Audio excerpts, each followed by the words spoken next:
Здравейте! Вие сте с видеоканала на Утро.bg и днес ще поговорим за хората с комплекси и техните отличителни белези. Как можем да ги разпознаем?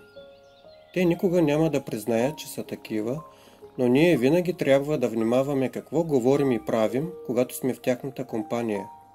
И така, отличителните белези на хората с комплекси. Всеки от нас има комплекси, но докато повечето хора се опитват да ги прикриват и да не се набиват на очи, други използват собствената си неувереност по изопачен начин да се изтъкват и да дразнят останалите. Със сигурност ви се е случвало да срещнете въпросните хора и от двата пола и общуването с тях не ви е било никак приятно.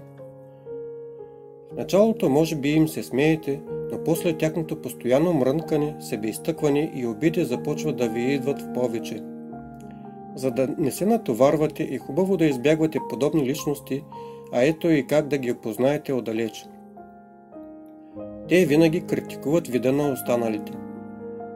Хората с комплекси никога няма да признаят собствените си визуални недостатъци и затова често се подиграват грозно на всички около тях. Те ще намерят кусур във вида на всеки минувач и дори да не го познават, вече ще имат мнение относно облеклото, физиката, прическата и грима му. Унижават добри и приятелите си.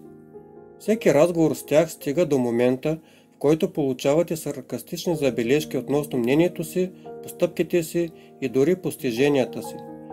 И най-лошото е, че го правят по начин, по който накрая да ви изкарат глупак, подчертавайки, че не са казали нищо лошо и ви мислят доброто.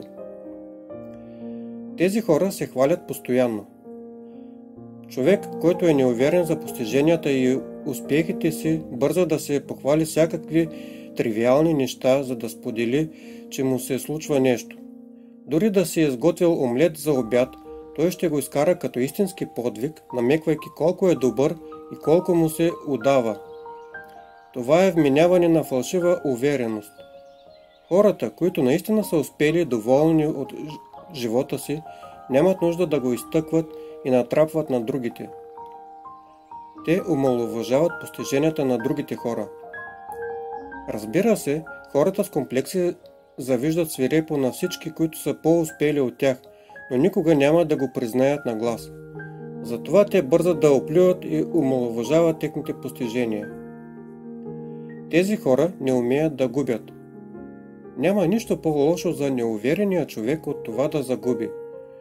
И когато това се случи, той намира куп оправдания и подчертава, че е дал всичко от себе си, но просто обстоятелствата са били такива. Безкрайните извинения често звучат смешно и повърхностно. Те не умеят да печелят. Победата винаги е сладка, но за човек с комплекси тя е поредния шанс за себеизтъкване и да натрапи своето величие над останалите. Разбира се, той преувеличава качествата си и измеренията на своя успех.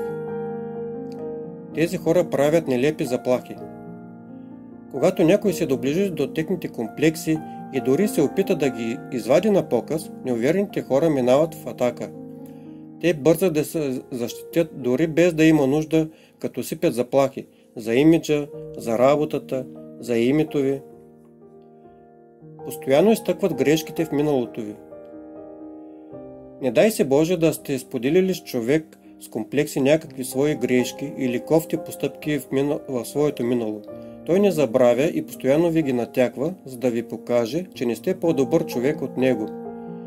Ако обаче вие го настъпите за неговото минало, се започва с оправданията, заплахите, цупенето. Те винаги държат последната дума да е тяхна. Човекът с комплекси се старае всячески да подчертае своята псевдоинтелигентност. Той има мнение по всяка тема и винаги е прав.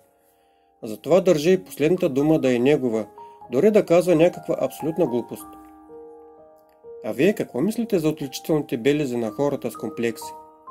Трудно ли се справите с такива хора, когато ги срещнете? Пречат ли ви на работата или в личния ви живот? Ако не внимаваме, такъв човек може да спре нашето развитие. Ще сме ви благодарни да споделите с нас в коментарите вашето мнение по тази тема. Благодаря ви, че бяхте с Утро.bg.